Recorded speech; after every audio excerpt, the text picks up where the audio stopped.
Jim Rohn tells us that success is something that you attract by the person you become. Success is not something you chase. You don't go after it and say, oh, there's success, I'm going to go. No, you become. So the question is, what are you then becoming? Because the first thing you have a definition of purpose. Sounds clear. You focus on becoming. Focus on your own personal development. There are many ways to learn. You get degrees, you go to school, spend about 20, 25 years of your life in school, and you've heard sometimes our curriculum is a little bit outdated. Does not teach you how to get a job, hence we have a lot of graduates that are not getting a job. But it's good, you need it. But take it with a grain of salt and make sure that you continue learning. Various ways to learn. Parents, all people, valuable information. Your mentors, coaches, valuable information. Role models. I mean, Robin Sharma, Jim Rohn, they are my role models. You read deep and broad in areas of your passion, not because you have to submit a homework. You read because you're interested in learning about a subject and understanding the information. You journal. You come to the seminar, you meet a number of people, you learn something, you go back, you write. What you write, ladies and gentlemen, provide clues of what you need to become. Besides that, you start something. There's no valuable lesson than starting something in business, failing, trying, failing, because you don't learn it by theory. One of the key words that I learned from my mentor, which I always like to share, Jim Rohn. Now let me give you that philosophy. He said, success is something you attract by the person you become. Success is something you attract by the person you become. Success is not something you pursue, chase, run after. Success is something you develop, something you become. You attract success. Tomorrow we're going to talk leadership. Here's the theme of leadership. To attract attractive people, you must be attractive. To attract skillful people, you must be skillful. To attract committed people, you must be committed. So the whole key to unlock all the treasures, whether it's economic treasures or spiritual treasures, financial, social, personal, every way you can possibly think of, is by your own personal development. And then he added one more, which is so important, and it's probably worth the price of the seminar. Then you must come to the seminar. But the key word is your own personal development. From learning from various sources. Not just because you have a BSc degree, you have made it. Because you're better than your neighbor next door. No, you still have a long way to go. Because when you go to a company for interview, you have to advertise a job, there are 180 people. I advertised a PA job not so long ago. 180 applicants for one job. Now I gotta look for somebody who stands out. And the important part, you learn and learn and relearn. What you learned 3 years ago might not be as relevant as it is today. A lot of people are going around with what I call self-limiting beliefs. You were in class doing standard 2, some teacher who had a low self-esteem told you, you're not good enough, you're not worth it. You can't sing, you can't be a doctor. Who do you think you are? And you've embraced that in your brains. You go around looking down saying, who can I be? You need to unlearn that. And it's the most difficult thing ever. So you look at your self-limiting beliefs, you go through a process, you eliminate them, you take in empowering beliefs that makes you become much better. And you go conquer the world. If I have time, I'll share about some of my limiting beliefs and how they made me to become who I am. I don't have time. But this is a picture where I now start to show off that I'm not talking nonsense. When I say focus on personal development, I've done it. It was painful staying in school for a very, very long time. You know, especially when you're from the kind of environments you come from, once you finish your undergraduate degree, there are expectations, relatives, family. Oh, now you're educated, go work and help your brother or your younger sister. Lots of pressure. Now you have to stand out and say, am I going or not? Sometimes it's worth it to become selfish. I said, oh, let them suffer for a while. I'll be able to help them maybe later. But a little bit of bursary that I got, I was able to share. A little bit of money I got, I was able to take my sister to school. They also became something. So what I'm saying is, most of the time I meet young people, I ask them, I met a lady who works at Edgar's.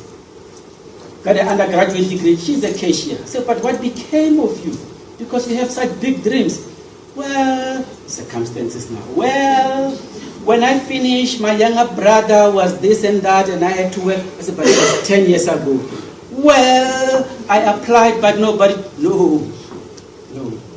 Circumstances are there. So sometimes you become a little selfish with an end goal in mind. Once I finish, sacrifice my time in school, I'll be able to help them. Going into companies, I was able also to learn a whole lot of things. Climb the corporate ladder. I have a session that I give saying, climbing the corporate ladder. Ladies and gentlemen, climbing the corporate ladder doesn't have to be, they start at an administrative level, you spend some donkey years, someone decides you're good enough, they give you a promotion, you become a professional, you spend some more years, then they say you become a manager, now you start to smile, smelling the cherry on top. You become a manager for many years, then you become senior manager, superior manager. After many years, you become an executive dealing with politics. There are ways to short-circuit the path. There are ways. You don't have to conform and say, oh, my boss has spent 4 years there, therefore I have to spend 4 years. No. Other things that I've done, I worked in many different companies with researchers like you, people who are very dedicated as scientists, wanting to change the world, doing research, doing manufacturing, commercializing. So I always put this slide up that research is not about research. It has to have an end goal in mind. What problem are you trying to solve? In fact, I'm talking to the right people. ESCOM is load shedding us. They said the coal is wet. With brilliant people like you, do something, design something to cover the coal. Let's just put it there so that it burns. Or make the coal burn in the rain, I don't know. Let's solve the problem and not just do research for the sake of research. Another good thing to nature is your relationships. You'll have them in different buckets. You need to have the names of who the people are. Some will be people who with PhD pull you down. Some are people who uplift you. Those who pull you down, you need to put them to the side. My uncle called me and said, my uncle, I'm on a spiritual revival. You can't find me now. I'll come to you when I'm ready. Because every time you call me, you want money for beer. There are people who are time wasters. Don't associate with them. Associate with people who are better than you, that can make you learn something from them. 3, we have 2 more. Align and integrate your portfolio of passion. I enjoyed hearing the story of the fox. We the foxes out there, we have multiple passions. My 4 passions. I'm either doing science, benefiting our biodiversity. I'm collecting and reading a lot on leadership so that I can help coach young people. I collect music from all parts of the world so that I can make people dance and, die happy.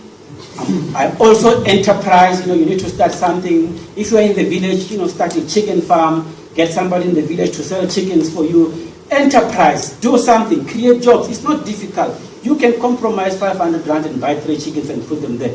Get somebody to sell them. Make a small profit. Go buy 10, sell them. Well, if they die, it's one of those things. You go buy eggs. Eggs will make more chickens. But you need to start certain things. You don't have time to talk about entrepreneurship. But you are a privileged group of people who should be enterprising. There's no reason why you can't enterprise.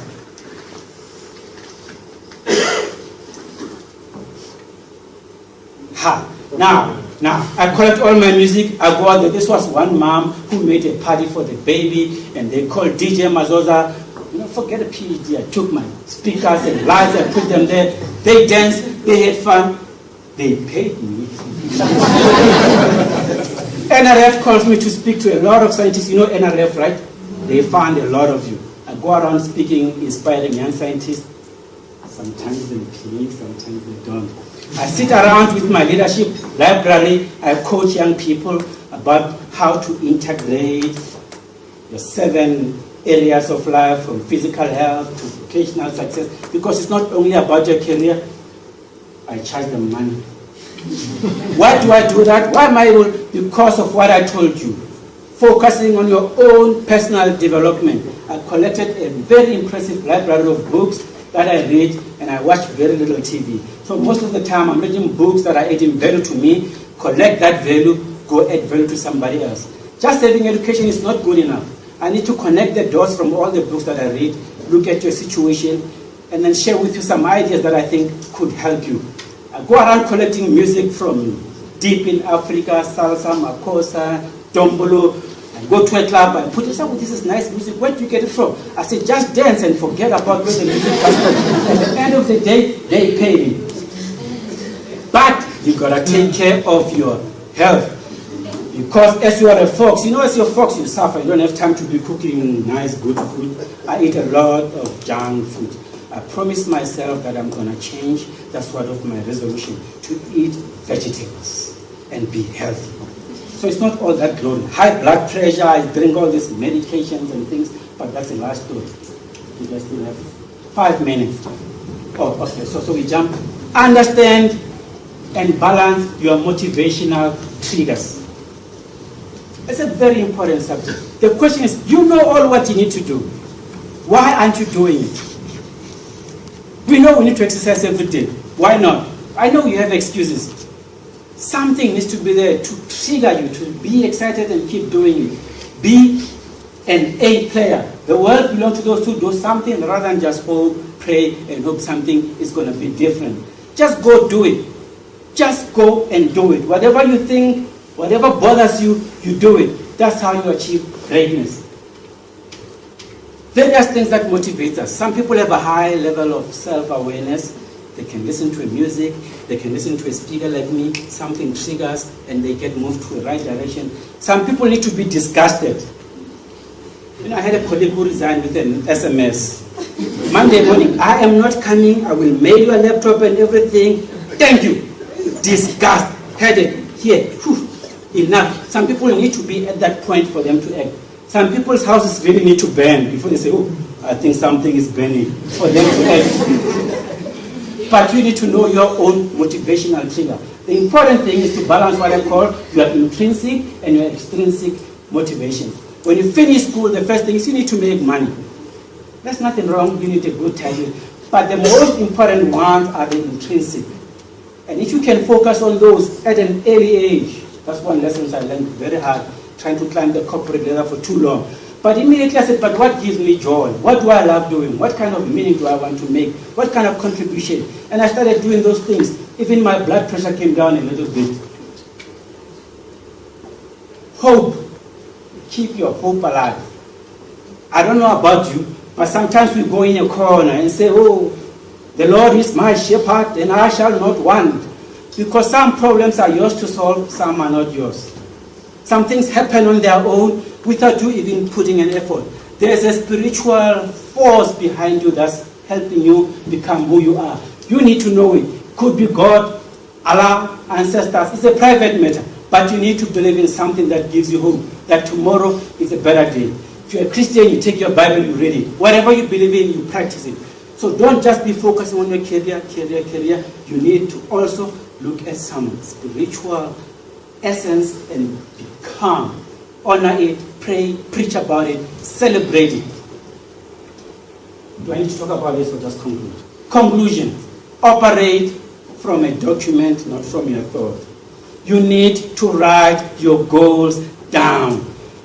This is so very important. Any successful person you talk to, they write.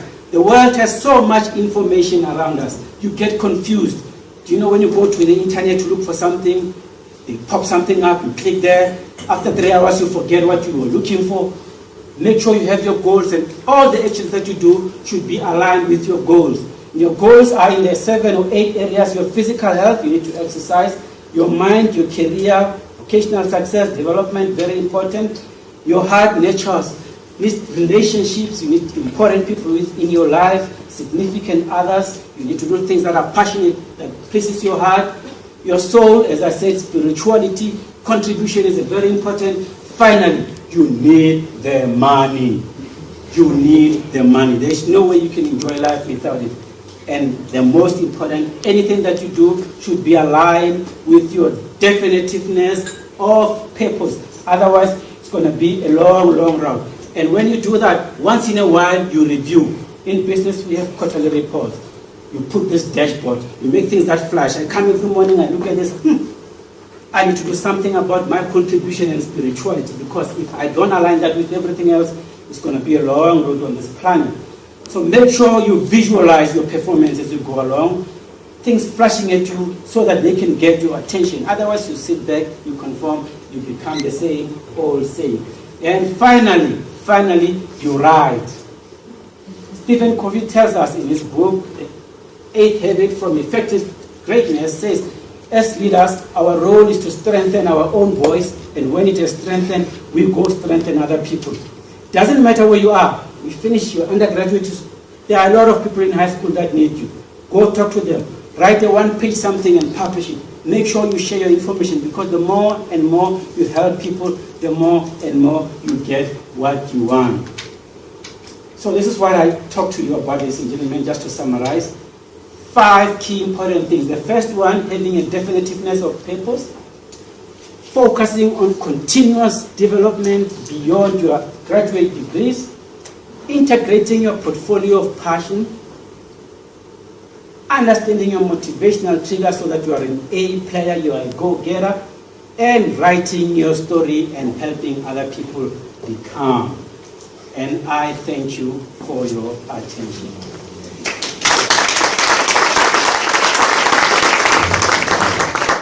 Deserves another big round of applause.